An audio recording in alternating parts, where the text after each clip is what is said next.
बिस्मिल्लाहिर्रहमानिर्रहीम। अस्सलामुअलैकुम। तमाम तर स्टूडेंट्स को ऑनलाइन क्लासेस में वेलकम करते हैं। आज हम बात करेंगे आइसोमेरिज्म की। चलें अपनी बात को शुरू करते हैं। आइसोमेरिज्म आइसोमेरिज्म एक फिनोमिनन को कहा जाता है। आइसोमेरिज्म नामी फिनोमिनन उस वक्त मारज़ वजूद में आता है जब कभी ऐसा हो कि आपके पास दो कंपाउंड्स या दो से ज़्यादा कंपाउंड्स। शर्त यह है कि दो कंपाउंड होने चाहिए मिनिमम। दो से ज़्यादा कितने भी हो सकते हैं, तीन हो सकते हैं, चार हो सकते हैं, पाँच हो सकते हैं या शायद इससे ज़्यादा भी हो सकते हैं। तो अगर कभी ऐसे हो कि शराइत पहले मेंशन कर लेता हूँ, टू और मोर कंपाउंड्स, एक कंपाउंड आइसोमेरिज्म शो नहीं कर सकता। एन ब्यूटेन ये आइसोमेरिज्म शो नहीं कर रहा जब तक कि आइसोब्यूटेन ना आ जाए। तो दो या दो से ज्यादा कंपाउंड्स ऐसा करें कि दे हैव सेम नंबर, तादाद बराबर होनी चाहिए, and same kind of atoms. अगर कभी ऐसा हो कि दो कंपाउंड या दो से ज्यादा कंपाउंड्स के अंदर नंबर ऑफ एटम्स एक जितने हो जाएं और काइंड ऑफ एटम्स भी एक जैसी हो जाएं, तो फिर उनमें आइसोमेरिज्म की पॉसिबिलिटी हो सकती है अगर उनकी प्रॉपर्टीज डिफरेंट हों, फिजिकली भी और केमिकली भी।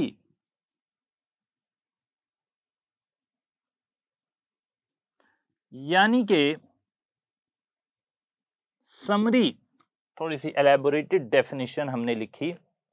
समरी उसकी ये बन रही है कि अगर कभी ऐसे है कि आपके पास दो कंपाउंड या तीन कंपाउंड या चार कंपाउंड आ गए हैं और उन कंपाउंड्स के अंदर जो नंबर ऑफ एटम्स हैं वो एक जितने हैं, जो टाइप ऑफ एटम्स हैं वो एक जितनी हैं, लेकिन जो कंपाउंड बन रहे हैं उनकी आपस में फिजिकल प्रॉपर्टीज मैच नहीं करती या कई दफा केमिकल प्रॉपर्टीज मैच नहीं करती, तो आप कहते हैं कि ये कंपाउंड्स एक दूसरे के आइसोमर्स हैं और इस फिनोमिनन को आइसोमेरिज्म कहा जाता है। अच्छा, आइसोमेरिज्म जो है उसके अंदर हम एक फेमस मिसाल ले लेते हैं और उस मिसाल से फिर आगे की तरफ चलेंगे।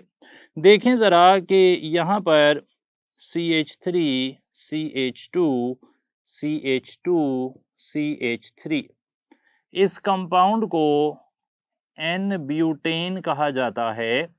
चार कार्बन हैं स्ट्रेट चेन में लगे हुए हैं, इसे आप एन ब्यूटेन कह देंगे। और इसके मुकाबले में CH3 CH CH3 CH3, इसे आइसोब्यूटेन कह देंगे। आप देख सकते हैं कि एन ब्यूटेन और आइसोब्यूटेन में दो कंपाउंड है ये। इनमें number of carbon atoms same है, नंबर ऑफ एटम्स भी सेम है। Either they are hydro carbon atoms दोनों में चार चार हैं, either they are hydrogen atoms दोनों में 10-10 हैं। नंबर ऑफ एटम्स भी एक जैसे हैं, काइंड ऑफ एटम्स भी एक जैसे हैं, लेकिन इनकी फिजिकल प्रॉपर्टीज और somewhat chemical properties, chemical reactivity भी एक जैसी नहीं है। कुछ जगहों पर आइसोब्यूटेन जो है वो ज्यादा रिएक्टिव होता है और इसी तरीके से इनके मेल्टिंग और बॉइलिंग पॉइंट में भी फर्क है। तो हम कह सकते हैं कि ये दोनों आइसोमेरिज्म शो कर रहे हैं।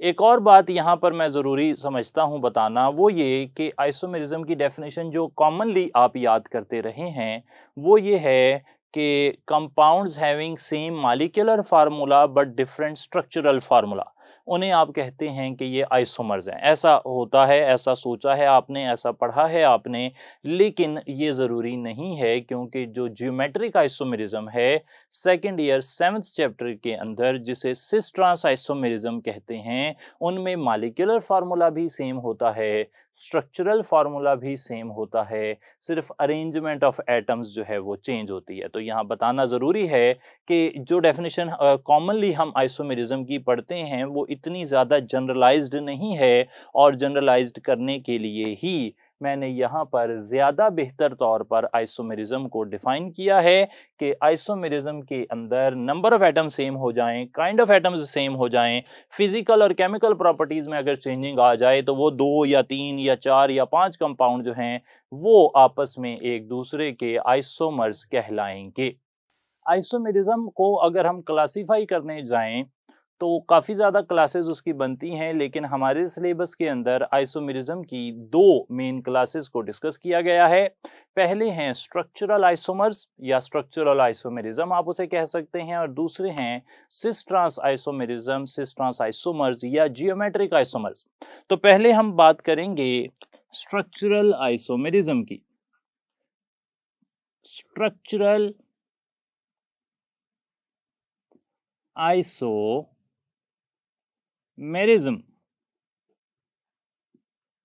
स्ट्रक्चरल आइसोमेरिज्म जो है वो उस वक्त ओरिजिनेट होता है जब difference in structure of two compounds पाया जाता है। यानी कि दो कंपाउंड्स हैं, उनके अंदर जो एटम्स की अरेंजमेंट है वो चेंज हो जाती है, उसकी वजह से स्ट्रक्चर चेंज हो जाता है, और इसी वजह से स्ट्रक्चरल आइसोमेरिज्म जो है वो स्टार्ट होता है। तो आप कह सकते हैं कि स्ट्रक्चरल आइसोमेरिज्म का ओरिजिन है difference in arrangement of atoms. एक कंपाउंड में जो एटम्स लगे हुए हैं उन एटम्स की अरेंजमेंट चेंज होने की वजह से जो आइसोमेरिज्म एग्जिस्ट करता है उसे आप स्ट्रक्चरल आइसोमेरिज्म कह देते हैं। अरेंजमेंट में किस तरह से तब्दीली आ सकती है, इस बेस पर स्ट्रक्चरल आइसोमेरिज्म को आप फर्दर 5 हिस्सों में डिवाइड कर सकते हैं। उनमें से पहला बनता है चेन आइसोमेरिज्म। चेन आइसोमेरिज्म उस वक्त नजर आता है जब दो आइसोमर्स के दरमियान में only difference that exists is the difference in chain length. Difference in chain length हो जाएगी तो आप कहेंगे कि ये चेन आइसोमेरिज्म है। फॉर एग्जांपल हम यहाँ पर एन ब्यूटेन और आइसोब्यूटेन की मिसाल दे चुके हैं। एन ब्यूटेन में 4 कार्बन एटम एक सीधी जंजीर में लगे हुए हैं, जबकि आइसोब्यूटेन में चेन लेंथ में 3 कार्बन है, जबकि चौथा कार्बन जो है वो ब्रांच में लगा हुआ है। तो आप कहेंगे कि ये चेन आइसोमेरिज्म की मिसाल है। एप्लीकेशन के हवाले से बात करूं तो यहाँ पर हमें सवाल इस तरह देखने को मिलते हैं कि कौन से कंपाउंड के कितने आइसोमर्स हो सकते हैं। चेन आइसोमेरिज्म के हवाले से अगर हमें सवाल पूछा जाए तो एक सवाल ऐसे हो सकता है कि number of chain isomers of pentane are. Options में 2 हो सकता है, 3, 4, 6।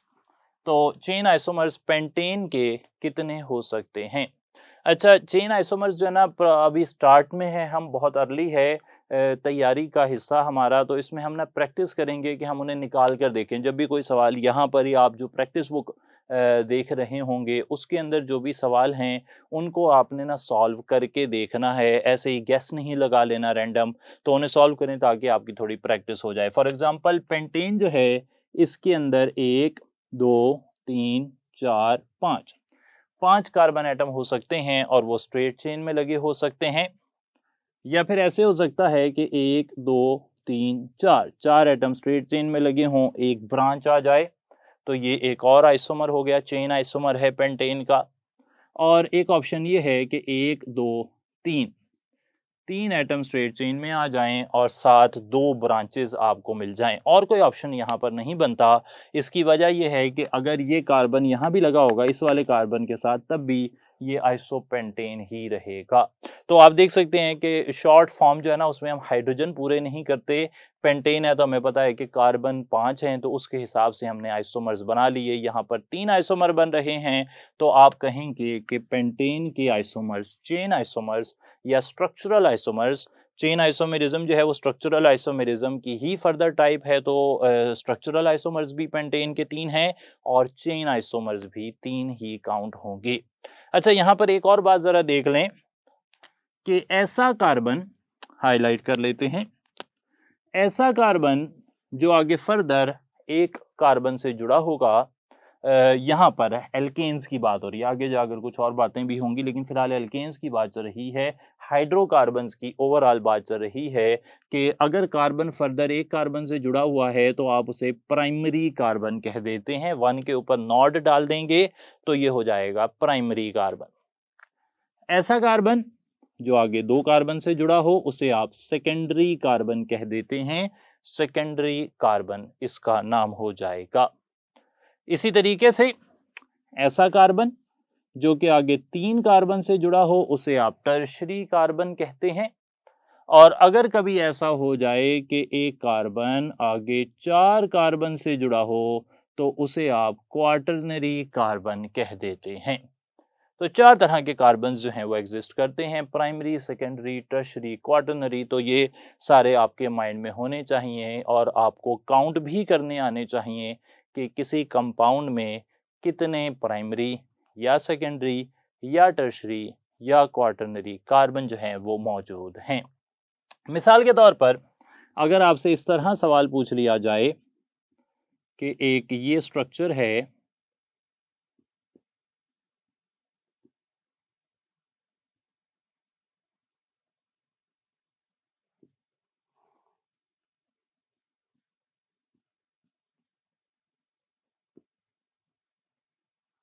जी जनाब, ये स्ट्रक्चर आपके सामने मैंने ड्रॉ कर दिया और इस स्ट्रक्चर के अंदर हमें पूछा जा रहा है कि, सवाल लिख लेते हैं, हाउ मेनी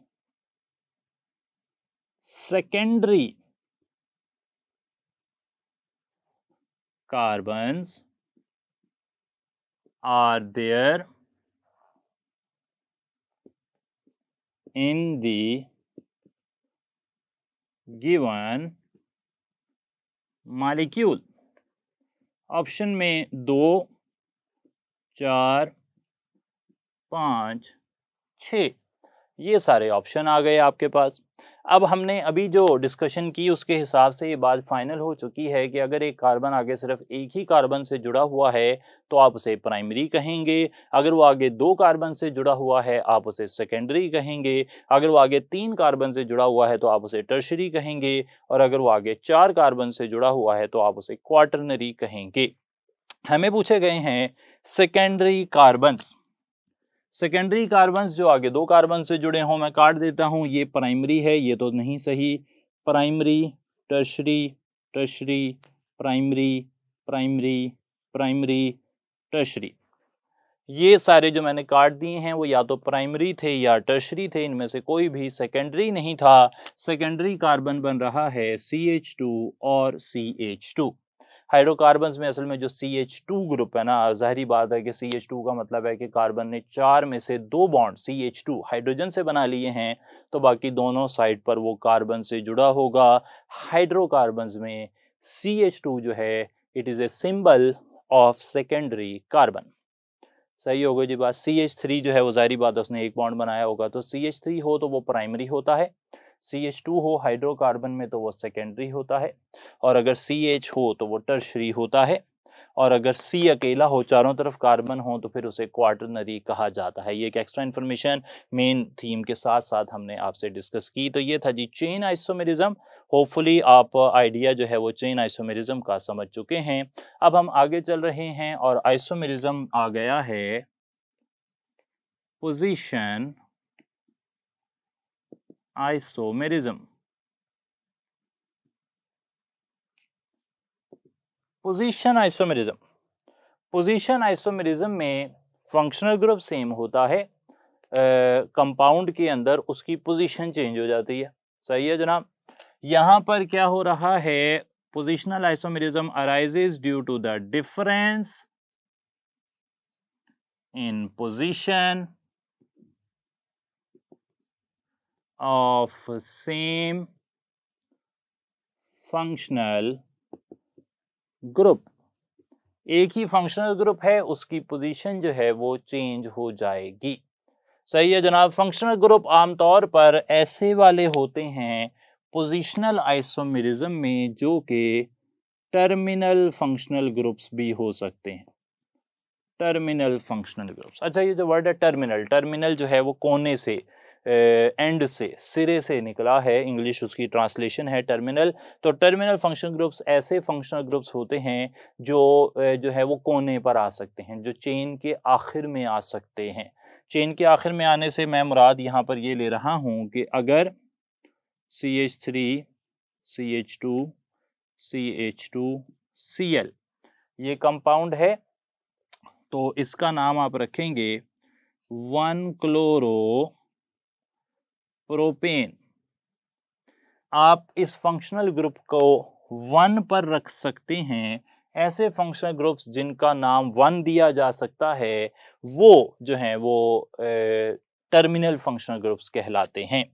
इसके मुकाबले में इसका एक और आइसोमर बना लेते हैं CH CL इसे आप कह देते हैं 2-क्लोरो प्रोपेन। आप देख सकते हैं कि 1-क्लोरोप्रोपेन और 2-क्लोरोप्रोपेन में जो पेरेंट चेन है वो प्रोपेन ही है, लेकिन जो position of same functional group है, और फंक्शनल ग्रुप कौन सा, टर्मिनल वाला, जो 1 पर भी आ सकता है, ऐसे फंक्शनल ग्रुप को टर्मिनल फंक्शनल ग्रुप कहते हैं। तो टर्मिनल फंक्शनल ग्रुप की पोजीशन जो है वो चेंज हो रही है। आप कहेंगे कि ये वाला जो आइसोमेरिज्म है इसे पोजीशन आइसोमरिज्म जो है वो कहा जाएगा, पोजीशनल आइसोमेरिज्म।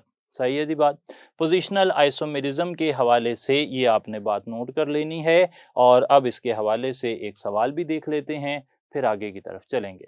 जी जनाब, क्वेश्चन नोट कर रहे हैं पोजीशनल आइसोमेरिज्म के हवाले से।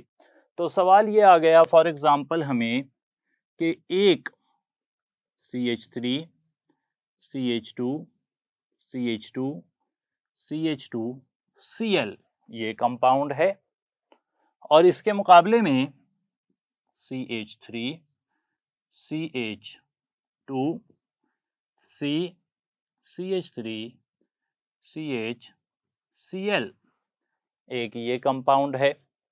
तो आप देख सकते हैं कि इन दोनों का जो नाम है वो एक जैसा नहीं है, और एक जैसा नाम इन दोनों का आपस में नहीं है। तो अब सवाल ये है हमारा जो पूछा गया है वो ये है कि the type of isomerism shown by these two compounds, ये दोनों कंपाउंड्स एक दूसरे से कौन सा आइसोमेरिज्म शो कर रहे हैं। और ऑप्शन है हमारे पास structural isomerism, position isomerism, chain isomerism, और AB। रिलेटिवली ईजियर है, जब आपने पोजीशन आइसोमेरिज्म हल किया हो तो मैंने स्टार्ट करने के लिए एक रिलेटिवली ईजियर क्वेश्चन पुट किया है, और अब हम नेक्स्ट क्वेश्चन देखेंगे तो उसमें हमें हालात थोड़े डिफरेंट नजर आएंगे। तो यहाँ पर आप पहले कंपाउंड का नाम रखते हैं, वो बनता है 1-क्लोरोब्यूटेन। दूसरे कंपाउंड का नाम रखते हैं तो वो बनता है 2-क्लोरोब्यूटेन। 2-क्लोरोब्यूटेन और 1-क्लोरोब्यूटेन में डिफरेंस आ रहा है due to the position of chloro group, और जब पोजीशन डिफरेंट हो जाए तो उसे पोजीशनल आइसोमेरिज्म कहते हैं। और positional isomerism is a type of structural isomerism. तो अब यहाँ पर आप डेल्टा ऑप्शन जो है वो टिक कर देंगे। AB स्ट्रक्चरल आइसोमेरिज्म की भी ये टाइप है, और ये पोजीशनल आइसोमेरिज्म है बेसिकली। एक और बात यहाँ पर अब हम कर लेते हैं, और हम स्ट्रक्चर जो योग शो कर रहे हैं, ऑप्शन हमारे यही हैं, A और B को हम काट देंगे अभी, और अब की बारी हमारे पास ऑप्शन है CH3 CH2 CH2 CH2 Cl एक ये कंपाउंड है, और इसके मुकाबले में एक ये कंपाउंड है।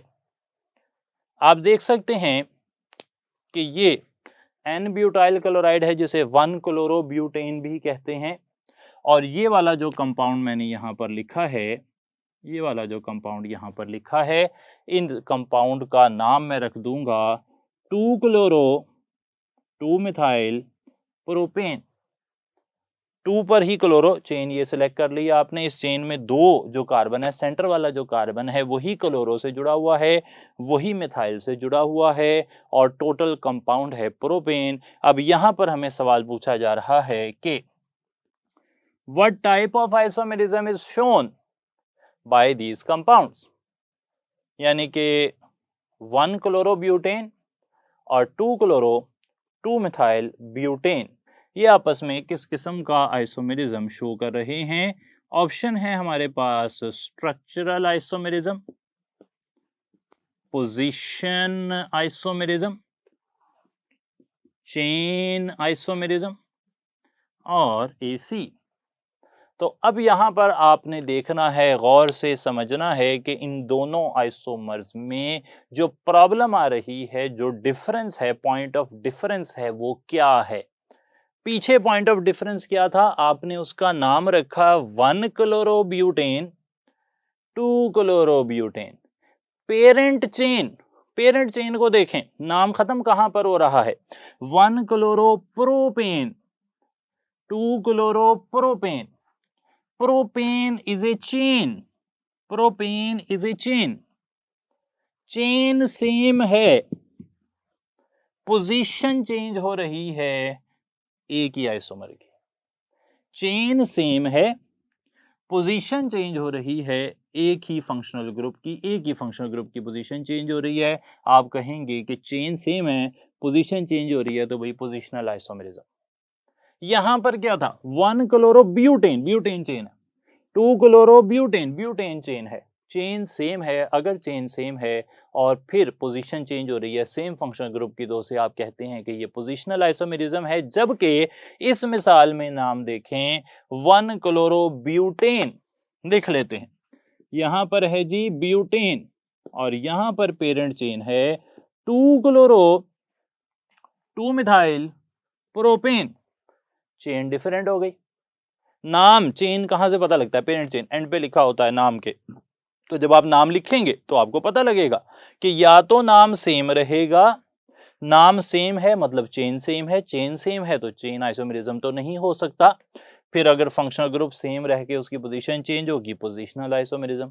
इसके मुकाबले में अगर इसका नाम है ब्यूटेन, इसका नाम है प्रोपेन, तो इनकी तो चेन ही सेम नहीं है। जब चेन सेम नहीं है तो चेन अगर डिफरेंस आ जाए, डिफरेंस इन चेन लेंथ आ जाए, तो फिर कौन सा आइसोमेरिज्म होता है जी, चेन आइसोमेरिज्म होता है। तो ये बात आपने देख ली, बहुत अच्छा एक नया पॉइंट हमने यहाँ पर रेज किया कि भाई अगर चेन सेम है तो फिर चेन आइसोमेरिज्म नहीं होगा, लेकिन अगर चेन डिफरेंट है, बाकी सब कुछ सेम चल रहा है, तो फिर तो फंक्शनल ग्रुप की तो बात, पोजीशन की बात ही नहीं ना रहती, क्योंकि फंक्शनल ग्रुप डिफरेंट चेन में डिफरेंट जगह ही लगा हो सकता है। पहली चीज चेन है, चेन देखनी है, चेन आइसोमेरिज्म होगा तो सही है, नहीं होगा तो फिर आप देखेंगे कि पोजिशनल आइसोमेरिज्म है या नहीं। तो जनाब ये फिर बन रहा है चेन आइसोमेरिज्म, लेकिन चेन आइसोमेरिज्म तो स्ट्रक्चरल आइसोमेरिज्म की टाइप है। तो ये चेन आइसोमेरिज्म भी है, ये स्ट्रक्चरल आइसोमेरिज्म भी है, यानी कि आप टिक करेंगे कि ये ए और सी दोनों की मिसाल है, यानी कि स्ट्रक्चरल आइसोमेरिज्म भी है, चेन आइसोमेरिज्म भी है। तो ये हो गया जनाब हमारा दूसरा हिस्सा, पोजीशन आइसोमेरिज्म। ये जो वर्ड टर्मिनल है इसको माइंड में रखें, ये जो प्रोपेन वाली बात हमने की, पेरेंट चेन की बात की, इसको ध्यान में रखें। अगला आइसोमेरिज्म आ रहा है फंक्शनल ग्रुप आइसोमेरिज्म। आगे चल रहे हैं और बात आ गई है फंक्शनल ग्रुप आइसोमेरिज्म की। फंक्शनल ग्रुप आइसोमेरिज्म, जैसा कि नाम से जाहिर है कि ये डिफरेंस इन फंक्शनल ग्रुप की वजह से ओरिजिनेट करेगा। ये टाइप ऑफ आइसोमेरिज्म पहचानना बहुत ज़्यादा मुश्किल नहीं होता, क्योंकि आपको स्ट्रेट डिफरेंट फंक्शनल ग्रुप्स जो हैं वो नज़र आ रहे होते हैं और आप उन्हें देखकर ये अंदाज़ा लगा लेते हैं कि इस पर्टिकुलर कंपाउंड के अंदर कितने फंक्शनल ग्रुप मौजूद हैं। फंक्शनल ग्रुप आइसोमेरिज्म का ओरिजिन मैंने बता दिया, डिफरेंस ऑफ फंक्शनल ग्रुप्स। बहुत ही आसान मिसाल आपने काफी बारी देखी होगी, इथाइल अल्कोहल और डाइमिथाइल ईथर, ये फंक्शनल ग्रुप आइसोमेरिज्म शो करते हैं। मैं यहाँ पर एक फहरिस्त भी बना दूं जो कि इससे पहले हमने लास्ट लेक्चर में देखी थी। वो ये है कि एल्डिहाइड्स और कीटोन्स, कार्बोक्सिलिक एसिड्स और एस्टर्स,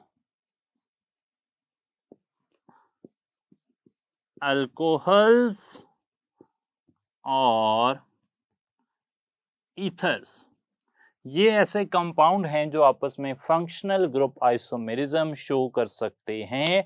और ना सिर्फ ये हैं जो फंक्शनल ग्रुप आइसोमेरिज्म शो करते हैं, बल्कि इसके अलावा जो बाकी कंपाउंड्स हैं वो यूजुअली फंक्शनल ग्रुप आइसोमेरिज्म जो है वो शो नहीं करते। तो याद रखना है कि जब भी फंक्शनल ग्रुप आइसोमेरिज्म के हवाले से आपको कोई सवाल आता है तो आपने ये चीज़ माइंड में रखनी है कि अगर इनमें से कोई ग्रुप्स हैं तो फिर उनका ज़्यादा इम्कान है कि वो फंक्शनल ग्रुप आइसोमेरिज्म शो करेंगे।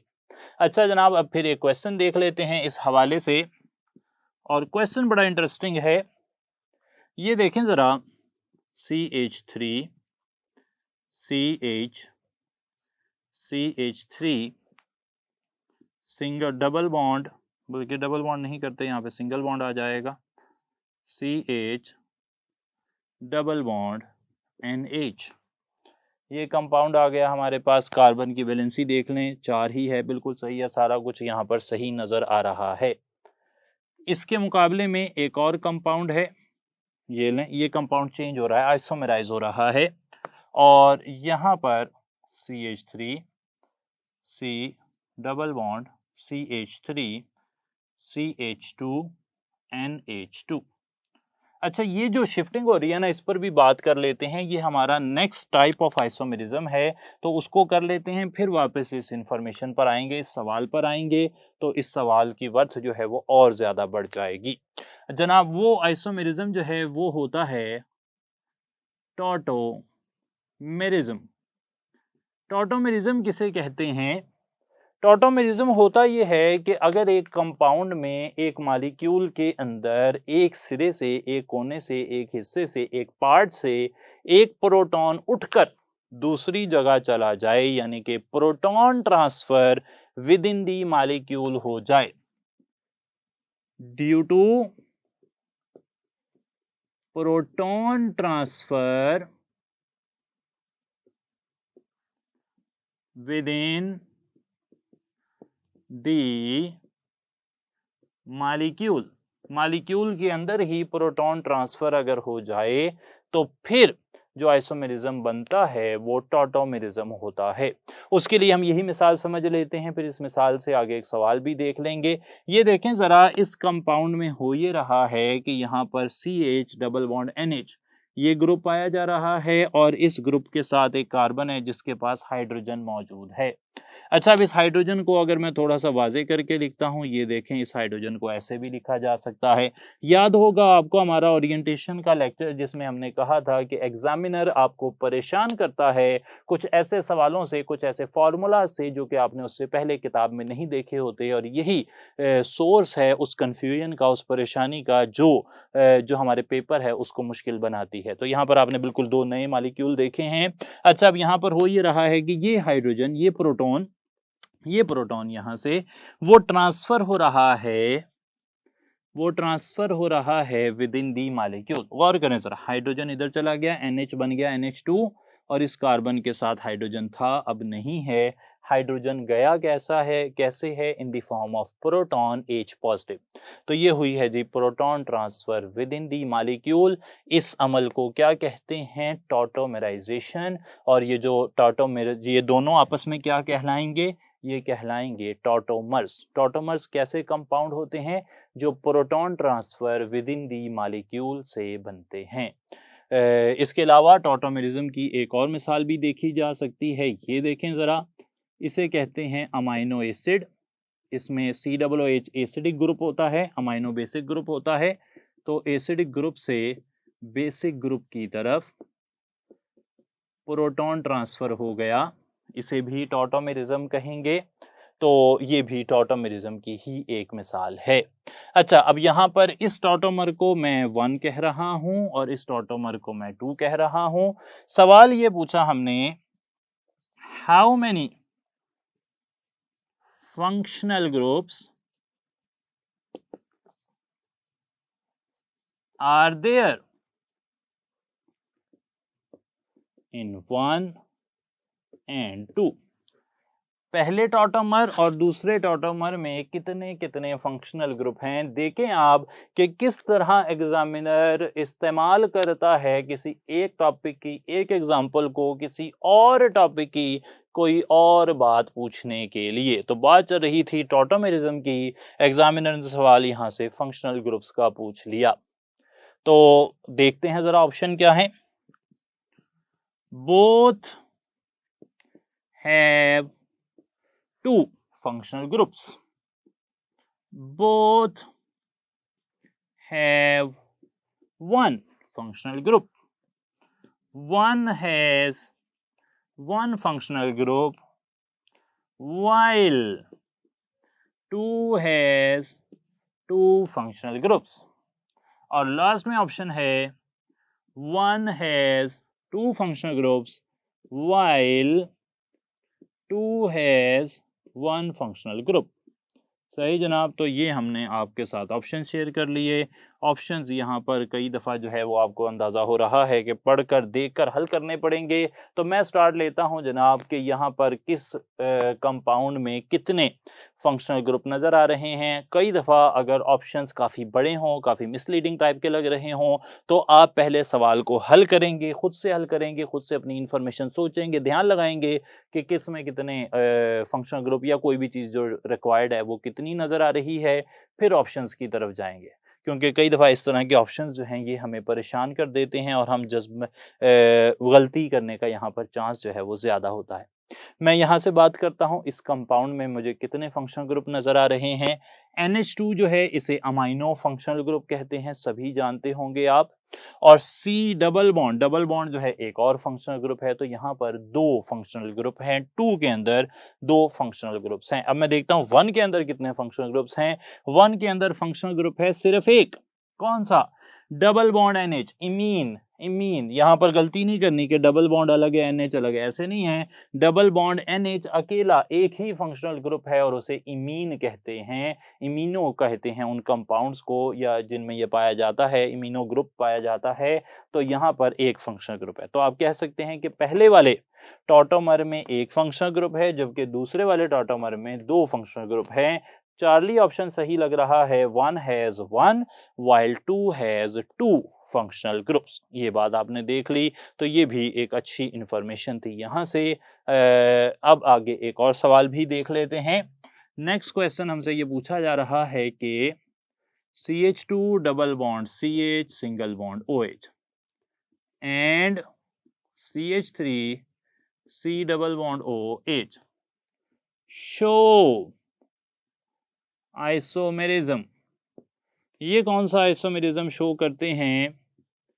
चेन आइसोमेरिज्म या पोजीशन आइसोमेरिज्म या टॉटोमेरिज्म या फिर cis trans isomerism. Cis trans isomerism आप जानते हैं कि वो डबल बॉन्ड वगैरह की वजह से होता है। फिलहाल हमारा वो सिस ट्रांस आइसोमेरिज्म हमने सिर्फ ऑप्शंस कंप्लीट करने के लिए डाल दिया। सही जवाब हमारा पहले 3 ऑप्शंस में से ही है।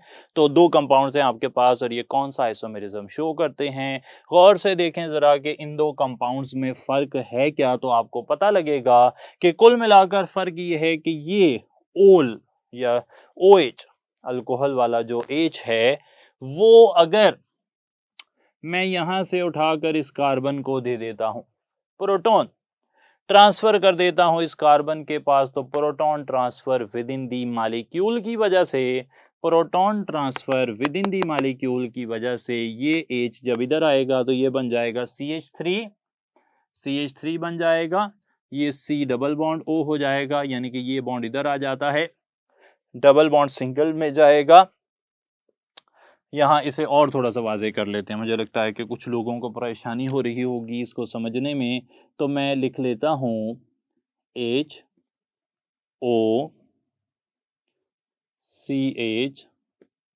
Double bond CH2। ये लें जनाब, मैंने इसको लिख लिया। इनोल इसे कहते हैं, विनाइल अल्कोहल इसे कहते हैं।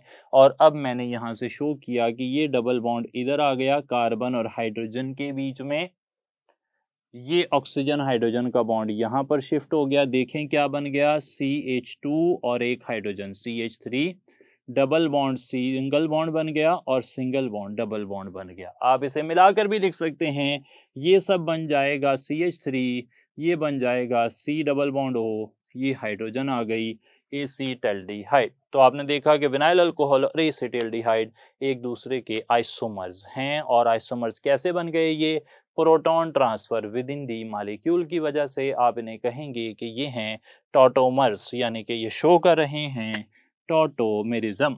आगे चलते हैं जनाब, मेटामेरिज्म आखिरी रह गया। मेटामेरिज्म को भी देख लें और फिर हम चलेंगे सिस ट्रांस आइसोमेरिज्म की तरफ। तो मेटामेरिज्म किसे कहते हैं, मेटामेरिज्म होता है due to the difference in position of non-terminal functional group। अगर कभी कोई ऐसा फंक्शनल ग्रुप हो जो टर्मिनल पोजीशन पर ना आ सकता हो, वन पोजीशन पर ना आ सकता हो और उसकी पोजीशन चेंज हो जाए, तो उसे आप कहते हैं कि ये ना जी मेटामेरिज्म जो है वो शो हो गया है। कौन कौन से नॉन टर्मिनल फंक्शनल ग्रुप दुनिया में पाए जाते हैं, इनकी तादाद है 3। Ketones non terminal functional group हैं, ethers non terminal functional group हैं और एस्टर्स भी नॉन टर्मिनल फंक्शनल ग्रुप्स हैं। यानी कि ये कभी भी वन पोजीशन पर नहीं आ सकते, ना ईथर वन पर आ सकता है, ना एस्टर वन पर आ सकता है, ना कीटोन वन पर आ सकता है। तो ये सब के सब हमेशा चेन के बीच में ही होते हैं, इसलिए ये हमेशा मेटामेरिज्म शो करने की सलाहियत रखते हैं। सही है जनाब, तो ये आपने याद रखना है। फॉर एग्जांपल मशहूर मिसाल आपने किताब में पढ़ी होगी और वो मिसाल है कि ये जो CH2 C double bond O CH2 CH3 3 pentanone है जी ये, और ये आइसोमेरिज्म शो कर रहा है 2 पेंटानोन के साथ। 2 पेंटानोन और 3 पेंटानोन में फ़र्क सिर्फ क्या है कि जो फंक्शनल ग्रुप है उसकी पोजीशन चेंज हुई है। फंक्शनल ग्रुप की पोजीशन चेंज होती है तो उसे पोजीशनल आइसोमेरिज्म आम तौर पर कहा जाता है, लेकिन ऐसे फंक्शनल ग्रुप्स के लिए कहा जाता है जो कोने पर आ सकते हैं, टर्मिनल पर आ सकते हैं, वन पर आ सकते हैं। ये वन पर नहीं आ सकता, अगर इसकी पोजीशन चेंज होगी तो इसे आप कहेंगे कि ये कौन सा आइसोमेरिज्म है, ये मेटामेरिज्म है। तो मेटामेरिज्म जो है वो पोजीशनल आइसोमेरिज्म की ही टाइप होती है, लेकिन उसमें ऐसे फंक्शनल ग्रुप्स मेटामेरिज्म शो करते हैं जो नॉन टर्मिनल हैं, जो कोने पर नहीं आ सकते। ये 3 मेटामेरिज्म शो करते हैं। और साथ ही मैं ये भी बता दूं कि कुछ ऐसे भी हैं जो मेटामेरिज्म कभी शो नहीं करते। उनमें एल्डिहाइड्स सरे फहरिस्त हैं। एल्डिहाइड्स मेटामेरिज्म शो नहीं करते। कार्बोक्सिलिक एसिड्स भी मेटामेरिज्म शो नहीं करते। कार्बोक्सिलिक एसिड्स भी मेटामेरिज्म शो नहीं करते। और इसी तरीके से अमाइनो जो कंपाउंड्स होते हैं वो भी मेटामेरिज्म शो नहीं करते। नाइट्राइल्स डेफिनेटली वो भी हैं, उन्हें भी लिख लेते हैं। नाइट्राइल्स भी मेटामेरिज्म शो नहीं करते। तो ये मेटामेरिज्म की कुछ एक्सेप्शंस भी आ गई, और भी हो सकती हैं, लेकिन जो कॉमन है वो मैंने यहाँ पर लिख दी हैं। 3 लाजमी शो करते हैं, कीटोन्स, ईथर्स, एस्टर्स। 4 शो नहीं करते, aldehydes, carboxylic acids, amino groups वाले कंपाउंड्स और नाइट्राइल्स जो हैं तो वो मेटामेरिज्म शो नहीं करेंगे। तो ये सारी बातें हो गई जनाब आइसोमेरिज्म की। और कौन से आइसोमेरिज्म, स्ट्रक्चरल आइसोमेरिज्म। अब हमने चलना है सिस ट्रांस या ज्योमेट्रिकल आइसोमेरिज्म की तरफ। स्ट्रक्चरल आइसोमेरिज्म के बाद अब हम second important class of isomerism यानी कि जियोमेट्रिक आइसोमेरिज्म, जिसे सिस ट्रांस आइसोमेरिज्म भी कहते हैं, उसकी तरफ आ गए हैं। ज्योमेट्रिक आइसोमेरिज्म या सिस ट्रांस आइसोमेरिज्म में जो कंपाउंड्स ये आइसोमेरिज्म शो कर रहे होते हैं उनका मॉलिक्यूलर फार्मूला एक जैसा होता है। उनका स्ट्रक्चरल फार्मूला भी एक जैसा होता है, लेकिन वहां पर difference in spatial orientation of atoms या ग्रुप ऑफ एटम्स पाई जाती है। यानी कि एटम्स की लगने की जो तरतीब है वो डिफरेंट हो जाती है। ओवरऑल मॉलिक्यूल जो है वो एक जैसा नजर आता है, लेकिन असल में उसमें कुछ ग्रुप्स कुछ खास पोजीशन पर लगे होते हैं। सही है जनाब। तो ज्योमेट्रिक या सिस्टर्स आइसोमेरिज्म के लिए सबसे पहले हम देखेंगे कि क्या नेसेसरी कंडीशंस हैं। ज्योमेट्रिक या सिस्टर्स आइसोमेरिज्म एग्जिबिट करने के लिए number 1 the most important condition ये है कि there must be restricted rotation. Molecule में रिस्ट्रिक्टेड रोटेशन होना बड़ा जरूरी है। मॉलिक्यूल में कोई जगह ऐसी होनी चाहिए जहां पर बॉन्ड मूव ना कर सकते हों। आप जानते हैं, जान चुके हैं कि जो सिंगल बॉन्ड होता है लाइक दिस वन, ये एक सिंगल बॉन्ड है अगर, और सिंगल बॉन्ड जो है ना उसमें फ्री रोटेशन होती है, उसको घूमने के लिए बड़ी कम एनर्जी चाहिए और ये एनर्जी माहौल में मौजूद है, इसलिए single bond is free to rotate. Single bond वाले कंपाउंड्स जो हैं वो सिस ट्रांस या ज्योमेट्रिक आइसोमेरिज्म जो है ना ओपन चेन में वो शो नहीं करते। रिपीट कर रहा हूं, सिंगल बॉन्ड वाले कंपाउंड ओपन चेन फॉर्म में वो रिस्ट्रिक्टेड रोटेशन उनमें नहीं होती बॉन्ड की। बॉन्ड घूमता रहता है, रोटेट करता रहता है, और इस रोटेशन की वजह से सिंगल बॉन्ड वाले कंपाउंड लिख लें अपने पास ओपन चेन लंबी जंजीर की शक्ल में, n butane, n pentane, n hexane, isopentane, isohexane वगैरह में वो शो नहीं करते जियोमेट्रिक आइसोमेरिज्म। रिस्ट्रिक्टेड रोटेशन हो सकती है डबल बॉन्ड में। रिस्ट्रिक्टेड रोटेशन देखें जरा, रिस्ट्रिक्टेड रोटेशन हो सकती है डबल बॉन्ड में, रिस्ट्रिक्टेड रोटेशन हो सकती है ट्रिपल बॉन्ड में। जब डबल बॉन्ड आता है ना तो डबल बॉन्ड इस तरीके से होता है, इस तरीके से, बल्कि एक और मार्कर भी हम यूज कर लेते हैं। तो रिस्ट्रिक्टेड रोटेशन में होता यह है कि अगर ये सिंगल बॉन्ड है तो जो डबल बॉन्ड है ना वो इस तरह आ जाते हैं। मान लें कि इन दोनों सिरों को आप जोड़ दें किसी तार से, तो जब ये मॉलिक्यूल मूव करने की कोशिश करेगा ना तो तार खींचना शुरू हो जाएगी। जो पाई बॉन्ड है ना रिस्ट्रिक्टेड, वो पाई बॉन्ड रिस्ट्रिक्टेड रोटेशन के बाइस बनते हैं क्योंकि वो मूव नहीं कर सकते, वो पैरेलल ओवरलैप उन्होंने की होती है, और ये वाली जो ओवरलैप, ये जो मूवमेंट है ना ये रिस्ट्रिक्ट हो जाती है। माहौल के पास इतनी एनर्जी नहीं है कि वो इस बॉन्ड को तोड़ सके, तो इस रोटेशन के रिस्ट्रिक्ट होने की वजह से आप कहते हैं कि डबल बॉन्ड वालों में रिस्ट्रिक्टेड रोटेशन है, ट्रिपल बॉन्ड वालों में रिस्ट्रिक्टेड रोटेशन है। इसी तरीके से एलिसाइक्लिक कंपाउंड्स में भी रिस्ट्रिक्टेड रोटेशन होती है, हालांकि उनमें सिंगल बॉन्ड है। मिसाल के तौर पर आप ये कंपाउंड देखें, साइक्लोब्यूटेन। साइक्लोब्यूटेन में कार्बन लगे हुए हैं, और अगर ये कार्बन सिंगल बॉन्ड इनका मूव करने की कोशिश करे तो रिंग तो क्लोज है। अगर ये कार्बन मूव करेगा तो इसके मूव करने के लिए तो पूरे ये वाले कार्बन को भी उस तरफ आना पड़ेगा, जो कि पॉसिबल नहीं है। जो इस तरह करके अगर बंद हो गया मॉलिक्यूल, साइक्लोप्रोपेन देखें, अगर इनमें कोई भी मॉलिक्यूल मूव करना चाहता है तो वो मूव नहीं कर सकता। कोई भी एटम मूव करना चाहता है तो उसका बॉन्ड नहीं मूव कर सकता, क्योंकि वो बाकी फिर वो इस तरह करके तो अजीब सी सिचुएशन हो जाएगी, सारा स्ट्रक्चर ही डिस्टर्ब हो जाएगा। तो याद रख लें कि डबल बॉन्ड में रिस्ट्रिक्टेड रोटेशन है, ट्रिपल बॉन्ड में रिस्ट्रिक्टेड रोटेशन है, और एलिसाइक्लिक कंपाउंड्स में भी रिस्ट्रिक्टेड रोटेशन होती है। ये एक कंडीशन है, अकेली कंडीशन से आइसोमेरिज्म नहीं आ सकता, दूसरी कंडीशन भी फुलफिल होना जरूरी है। और दूसरी कंडीशन ये है जियोमेट्रिक या सिस ट्रांस आइसोमेरिज्म की, वो ये है कि different groups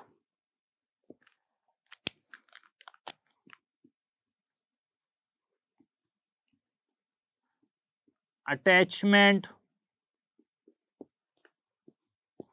to the atoms with restricted rotation। ये देखें जरा, ये मैंने बाद में लिख दिया ताकि याद रहे।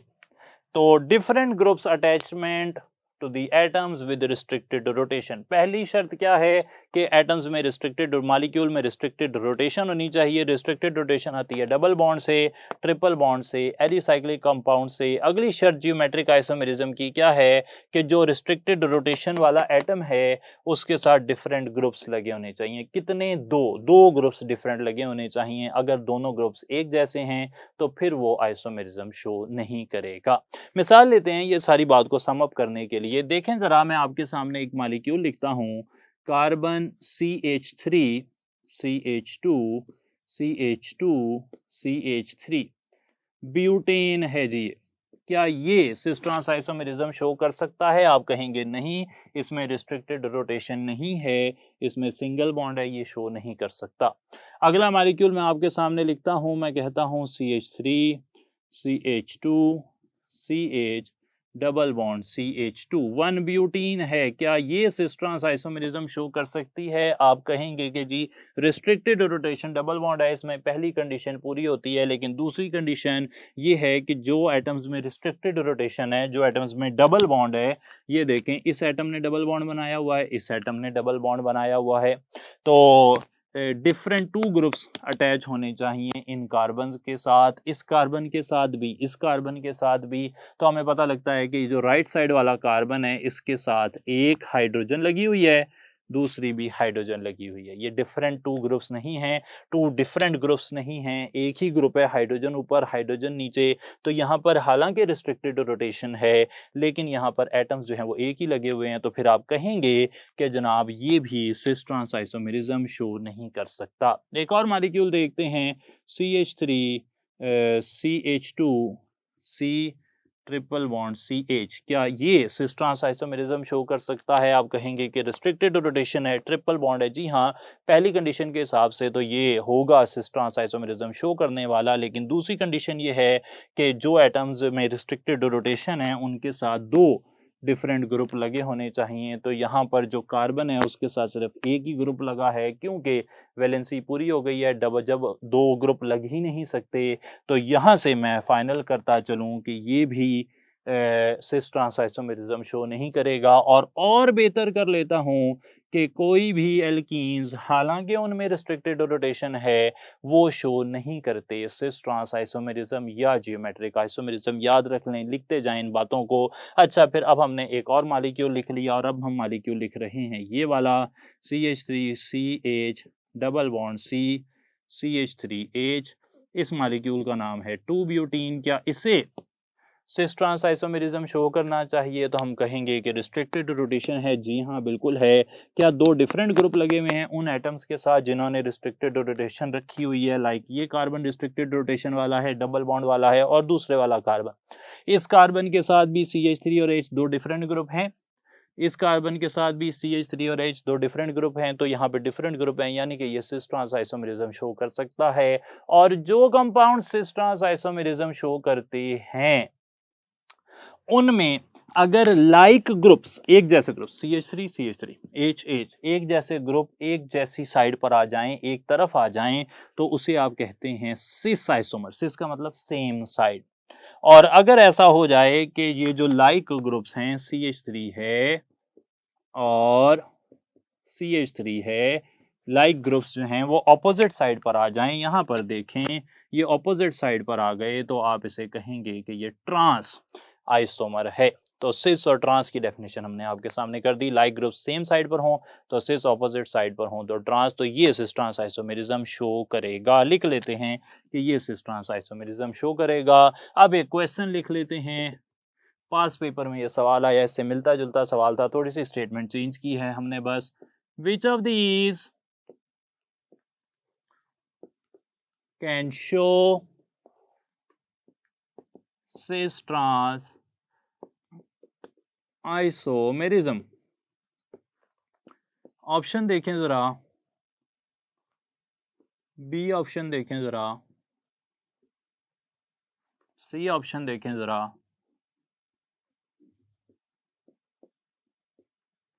डी ऑप्शन देखें। जी, कौन इनमें से ट्रांस आइसोमेरिज्म शो कर सकता है? पहली शर्त क्या है? Restricted rotation. हमने कहा कि एलिसाइक्लिक कंपाउंड्स में रिस्ट्रिक्टेड रोटेशन होती है, तो ये चारों ही एलिसाइक्लिक हैं, यानी कि इनमें रिस्ट्रिक्टेड रोटेशन का कॉन्सेप्ट हो सकता है। तो पहली कंडीशन पूरी हो गई। दूसरा ये है कि जिन एटम्स के दरमियान रिस्ट्रिक्टेड रोटेशन है उनके पास डिफरेंट ग्रुप्स होने चाहिए। मैं इसकी बात करूं तो यहाँ पर सारे CH2 हैं, कोई डिफरेंट ग्रुप नजर नहीं आ रहे। यहाँ पर 3 एटम्स हैं, हर एक का यहाँ पे ना साइक्लोप्रोपेन में 3 एटम्स हैं जी, 3 एटम्स हैं, तो 2 एटम्स के पास डिफरेंट ग्रुप लगे होंगे, तो तभी जो है वो सिस ट्रांस आइसोमेरिज्म पॉसिबल होगा। यहाँ बीटा ऑप्शन में देखें तो सिर्फ एक CH3 लगा हुआ है, अकेला CH3 जो है वो काम नहीं कर सकता जब तक 2 डिफरेंट ग्रुप ना लगे हों। डेल्टा में देखें तो एक CH3 एक H, एक जो है ना ये सिर्फ मिसलीडिंग हाइड्रोजन है। असल में आप जानते हैं कि चाहे कोई भी साइक्लो एल्केन हो उसमें हाइड्रोजन तो होते ही हैं, यहाँ पे भी हाइड्रोजन है, तो हमने सिर्फ हाइड्रोजन जो ना मिसलीड करने के लिए एग्जामिनर कई दफ़ा ऐसी ग्रुप वगैरह लगा देता है। तो यहाँ पर अल्फा, बीटा और डेल्टा तीनों में रिस्ट्रिक्टेड रोटेशन है, लेकिन तीनों में 2 डिफरेंट ग्रुप्स नहीं लगे हुए जो है वो रिस्ट्रिक्टेड रोटेशन के बाद दूसरी कंडीशन को फिल करें। जबकि जो चार्ली है उसमें यहाँ पर देखें CH3 लगा हुआ है, यहाँ पर देखें CH3 लगा हुआ है, और हर कार्बन के साथ एक एक हाइड्रोजन भी लगा होगा, हर कार्बन के साथ एक एक हाइड्रोजन भी लगा होगा। बना रहा हूं, देख लें जरा, स्ट्रक्चर इसका बना रहा हूं CH CH3 CH CH3। देखें जनाब, ये इसका स्ट्रक्चरल फार्मूला मैंने बना दिया, और आप देख सकते हैं कि इस कार्बन के साथ हाइड्रोजन CH3 2 ग्रुप, इस कार्बन के साथ हाइड्रोजन CH3 2 ग्रुप, दोनों कार्बन जिनमें रिस्ट्रिक्टेड रोटेशन है उनके साथ डिफरेंट ग्रुप लगे हुए हैं। तो आप कहेंगे कि जो चार्ली ऑप्शन है उसमें रिस्ट्रिक्टेड रोटेशन भी है और उसमें 2 डिफरेंट ग्रुप भी लगे हुए हैं वो एटम्स के साथ जिनमें रिस्ट्रिक्टेड रोटेशन है, तो फिर वो सिस ट्रांस आइसोमेरिज्म शो कर सकते हैं। एक और सवाल देखते हैं, और सवाल ये है कि विच of these can show geometric isomerism. Option देखें, बहुत ही आसान, एल्केन्स, एल्कीन्स, एल्काइंस और बेंजीन। हमारी डिस्कशन अभी तक हमें ये बता चुकी है कि एल्केन्स में रिस्ट्रिक्टेड रोटेशन नहीं होती, इसलिए वो सिस ट्रांस आइसोमेरिज्म शो नहीं करते। एल्काइंस में रिस्ट्रिक्टेड रोटेशन तो होती है, लेकिन उनमें 2 डिफरेंट ग्रुप्स अटैच करने के लिए कार्बन की वैलेंसी 4 पहले ही पूरी हो जाती है, वो डिफरेंट ग्रुप्स अटैच ही नहीं कर सकता, इसलिए वो भी सिस ट्रांस आइसोमेरिज्म शो नहीं करते। बेंजीन भी सिस ट्रांस आइसोमेरिज्म शो नहीं करेगी, उसकी वजह मैं आपके सामने रख देता हूँ। 3 अल्टरनेट डबल सिंगल बॉन्ड्स की वजह से हर कार्बन के 3-3 बॉन्ड रिंग के अंदर पूरे हैं और उसने सिर्फ एक ही बॉन्ड बाहर बनाया होता है, तो जब तक कार्बन के साथ 2 डिफरेंट ग्रुप जो है वो नहीं लगेंगे तब तक वो cis trans isomerism usually standard form में जो है वो शो नहीं कर सकता। सही है जी बात, तो ये आपने ध्यान में रखना है। अच्छा, तो फिर बचा कौन? फिर बचे एल्कीन्स। एल्कीन्स हम सीख चुके हैं कि वो सिस ट्रांस आइसोमेरिज्म शो कर सकते हैं। तो ये तो बात हो गई जी कुछ सिस ट्रांस आइसोमेरिज्म की। सिस ट्रांस आइसोमेरिज्म के साथ आज का हिस्सा हमारा मुकम्मल होता है। काफ़ी डिटेल में हमने आपके साथ बात की, और अगर आपने इन बातों को याद रखा और इन्हें आप प्रैक्टिस करें तो आपको पता लगेगा कि ये काफ़ी ज़्यादा एप्लीकेबल बातें हैं। इसके साथ ही आज का लेक्चर हमारा मुकम्मल होता है। होपफुली के सारे आइडियाज़ आप तक पहुंच चुके होंगे और कोई भी डाउट नहीं होगा। थैंक यू सो मच जी। अस्सलाम वालेकुम।